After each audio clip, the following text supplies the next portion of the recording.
बिस्मिल्लाहिर्रहमानिर्रहीम। अस्सलातु वस्सलामु अलैका या रसूलल्लाह सल्लल्लाहु अलैहि वसल्लम। अस्सलामु अलैकुम। प्यारे दोस्तों, इस्लाम के बुनियादी अरकानों में सबसे ज़्यादा जोर दिया गया है वो नमाज है, जिसे हम मुसलमान मर्द औरत पर फर्ज कर दिया गया।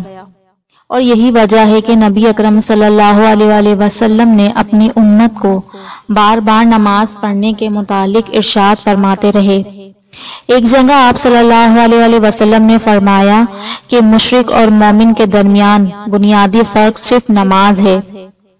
फिर एक और जगह आप सल्लल्लाहु अलैहि वसल्लम ने फरमाया कि मोमिन जब सजदे में होता है तो अपने रब के बहुत करीब होता है।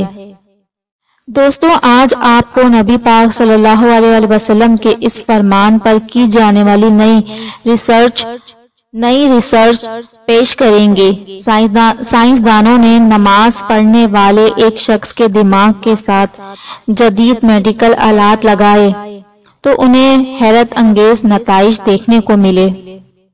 ये रिसर्च मलेशिया के एक यूनिवर्सिटी में पेश आया।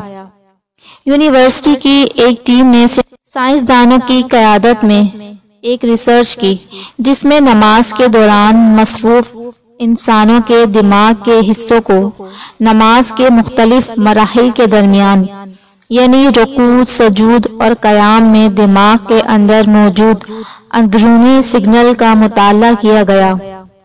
और तहकीक के नताइज से मालूम हुआ कि नमाज के दौरान बिलखुसूस सजदे के दौरान दिमाग में अल्फा बेब एक्टिविटी में नुमाया इजाफा हो गया। दोस्तों, अल्फा बेब इंसानी जिस्म में सुकून, इत्मीनान के जज्बात पैदा करता है।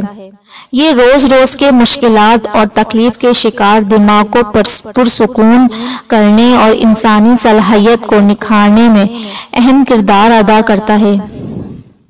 और सजदे के दौरान दिमाग के इन हिस्सों में अल्फा बेब के खराज को रसूलुल्लाह सल्लल्लाहु अलैहि वसल्लम की इस हदीस को हुर्फ बाहुर्फ सच्चा साबित करता है। बंदा सजदे के दौरान अपने रब के ज्यादा करीब होता है। दोस्तों, कुछ अरसे पहले इंडिया में हैदराबाद के मशहूर कॉलेजिस्ट ने अपने एक इंटरव्यू में कहा कि नमाज पढ़ने वाले दिमागी बीमारी से महफूज रहते हैं। और मुख्तलिफ रिसर्च में ये साबित हो चुका है कि नमाज इंसानी जिस्म के लिए एक बेहतरीन वर्जिश है, जिसके पढ़ने से चेहरे पर नूर आता है, जिसके पढ़ने से दिल को सुकून मिलता है, जिसके पढ़ने से हमारे नबी सल्लल्लाहु अलैहि वसल्लम की आंखों को ठंडक मिलती है। ये ऐसी मुकद्दस इबादत है जो अल्लाह ताला ने उम्मत मोहम्मदी को अता फरमाई, जो हमारे लिए आखिरत का जरिया है, जिसका सवाल क़यामत के रोज सबसे पहले किया जाएगा। आखिर में दुआ है कि अल्लाह ताला हम सबको 5 वक्त की नमाज अपने वक्तों पे पढ़ने की तौफीक अता फरमाए। आमीन। दोस्तों, ये वीडियो पसंद आए तो लाइक, शेयर और सब्सक्राइब लाजमी